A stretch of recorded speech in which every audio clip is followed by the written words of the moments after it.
La gallina degollada, de Horacio Quiroga. Todo el día, sentados en el patio en un banco, estaban los cuatro hijos idiotas del matrimonio Maxine y Ferraz. Tenían la lengua entre los labios, los ojos estúpidos y volvían la cabeza con la boca abierta. El patio era de tierra, cerrado al oeste por un cerco de ladrillos.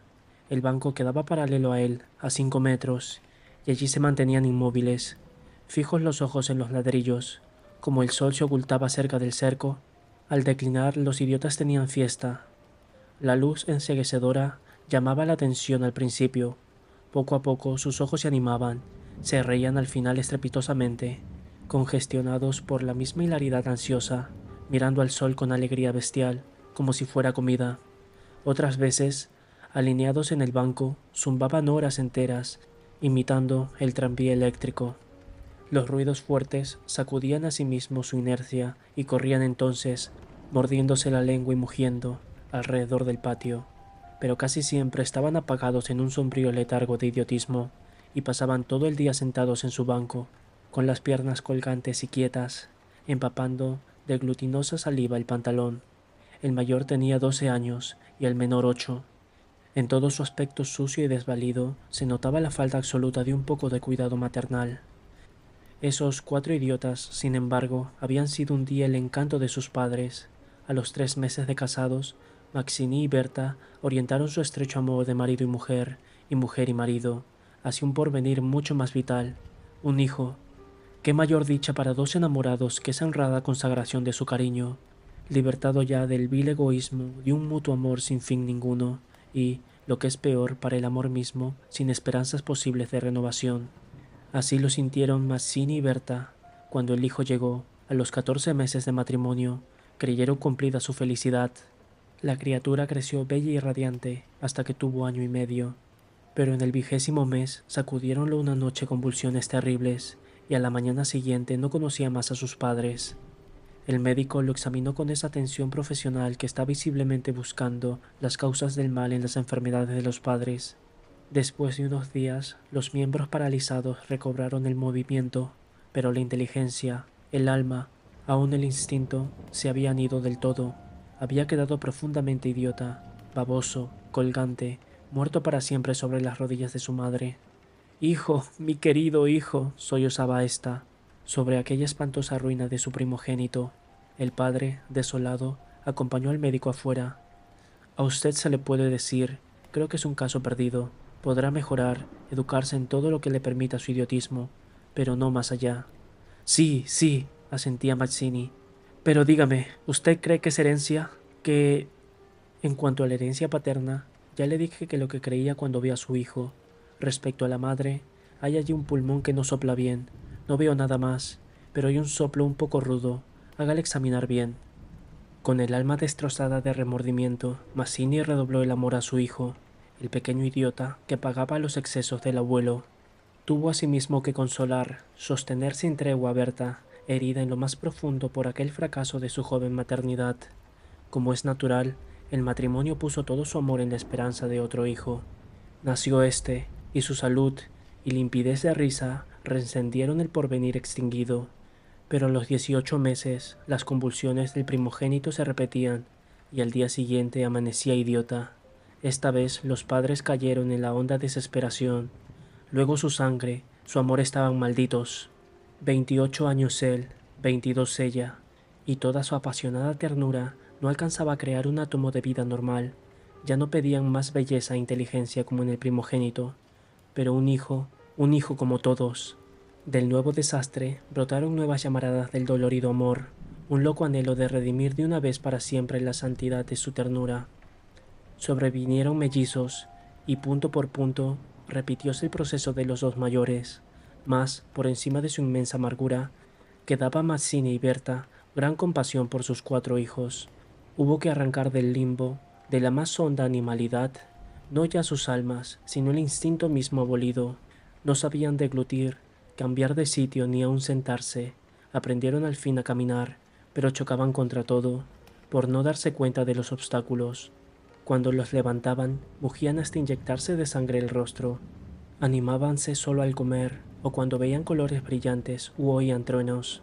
Se reían entonces, echando fuera lengua y ríos de baba, radiantes de frenesí bestial. Tenían, en cambio, cierta facultad imitativa, pero no se pudo obtener nada más.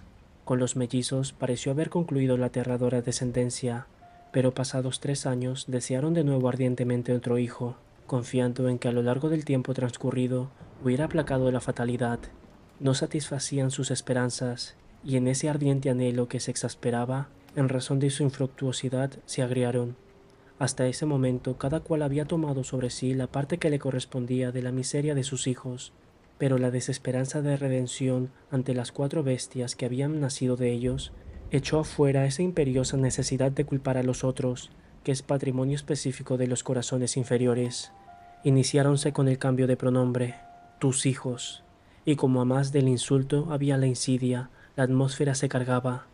Me parece, díjole una noche Mazzini, que acababa de entrar y se lavaba las manos, que podrías tener más limpios a los muchachos. Berta continuó leyendo como si no hubiera oído nada. Es la primera vez, repuso al rato, que te veo inquietarte por el estado de tus hijos. Mazzini volvió un poco la cara a ella con una sonrisa forzada. De nuestros hijos, me parece. Bueno, de nuestros hijos. ¿Te gusta así? Alzó ella los ojos. Esta vez Mazzini se expresó claramente. Creo que no vas a decir que yo tenga la culpa, ¿no? Ah, no, se sonrió Berta, muy pálida. Pero yo tampoco, supongo. No faltaba más, murmuró. ¿Que no faltaba más? Que si alguien tiene la culpa, no soy yo, entiéndelo bien, eso es lo que te quería decir. Su marido la miró un momento, con brutal deseo de insultarla. Dejemos, articuló, secándose por fin las manos. Como quieras, pero si quieres decir... Berta, como quieras. Este fue el primer choque, y le sucedieron otros, pero en las inevitables reconciliaciones, sus almas se unían con doble arrebato y locura por otro hijo. Nació así una niña. Vivieron 2 años con la angustia a flor de alma, esperando siempre otro desastre. Nada acaeció, sin embargo, a los padres pusieron en ella toda su complicidad, que la pequeña llevaba a los más extremos límites del mimo y la mala crianza. Si aún en los últimos tiempos Berta cuidaba siempre de sus hijos, al nacer Bertita olvidóse casi del todo de los otros. Su solo recuerdo le horrorizaba, como algo atroz que la hubieran obligado a cometer. A Mazzini, bien que en menor grado, pasábale lo mismo. No por eso la paz había llegado a sus almas. La menor indisposición de su hija echaba ahora fuera, con el terror de perderla. Los rencores de su descendencia podrida habían acumulado ya el sobrado tiempo para que el vaso no quedara distendido, y al menor contacto el veneno se vertiera fuera. Desde el primer disgusto emponzoñado habíanse perdido el respeto, y si hay algo a que el hombre se siente arrastrado con cruel fricción, es cuando ya se comenzó a humillar del todo a una persona. Antes se contenía por la mutua falta de éxito, ahora que éste había llegado, cada cual, atribuyéndolo a sí mismo, sentía mayor la infamia de los 4 engendros que el otro había forzado a crear. Con estos sentimientos no hubo ya para los 4 hijos mayores afecto posible. La sirvienta los vestía, les daba de comer, los acostaba, con visible brutalidad. No los lavaban casi nunca, pasaban todos los días sentados frente al cerco, abandonados de toda remota caricia.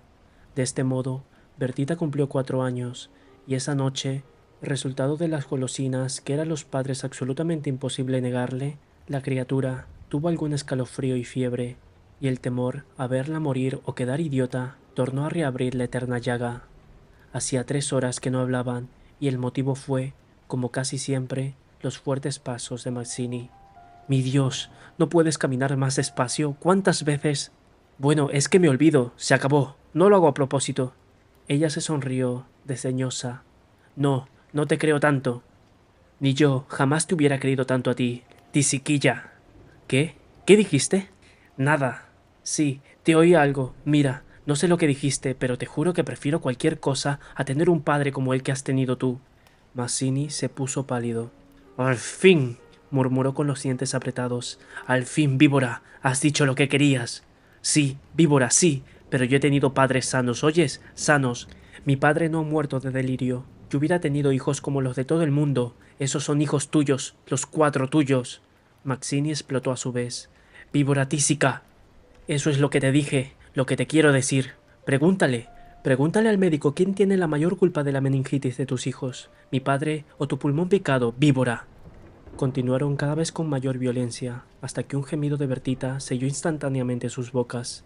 A la 1 de la mañana la ligera indigestión había desaparecido, y como pasa fatalmente con todos los matrimonios jóvenes que se han amado intensamente una vez siquiera, la reconciliación llegó, tanto más efusiva como hirientes fueron los agravios. Amaneció un espléndido día, y mientras Berta se levantaba escupió sangre. Las emociones y la mala noche pasada tenían, sin duda, gran culpa. Mazzini la retuvo abrazada largo rato, y ella lloró desesperadamente, pero sin que ninguno se atreviera a decirle una palabra.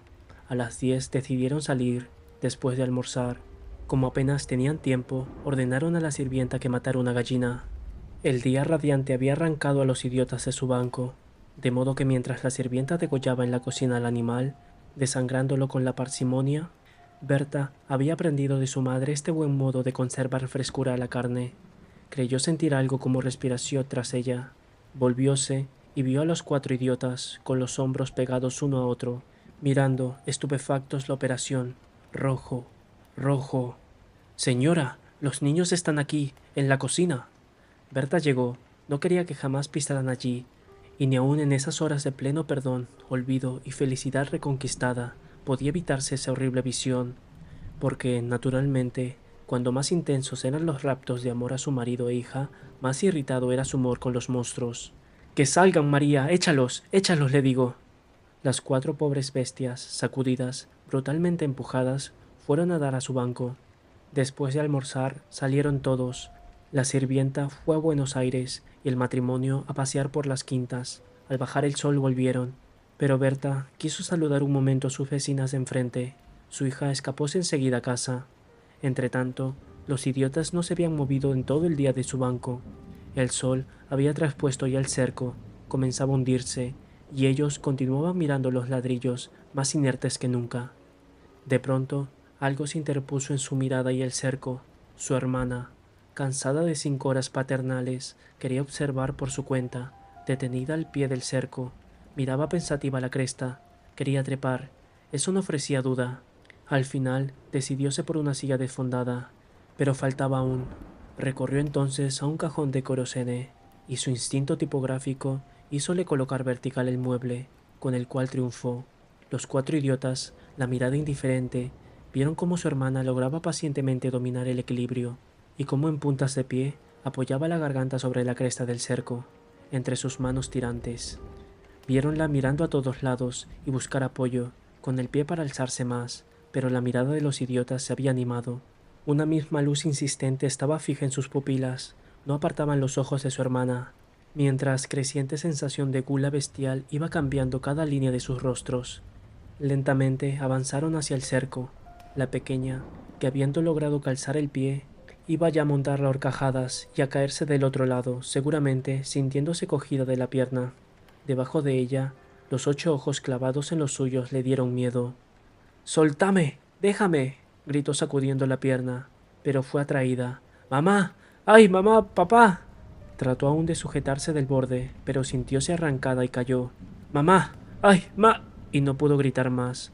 Uno de ellos le apretó el cuello, apartando los bucles como si fueran plumas, y los otros la arrastraron de una sola pierna hasta la cocina, donde esa mañana se había desangrado a la gallina, bien sujeta, arrancándole la vida segundo a segundo. Mazzini, en la casa de enfrente, creyó oír la voz de su hija. —Me parece que te llama —le dijo Berta.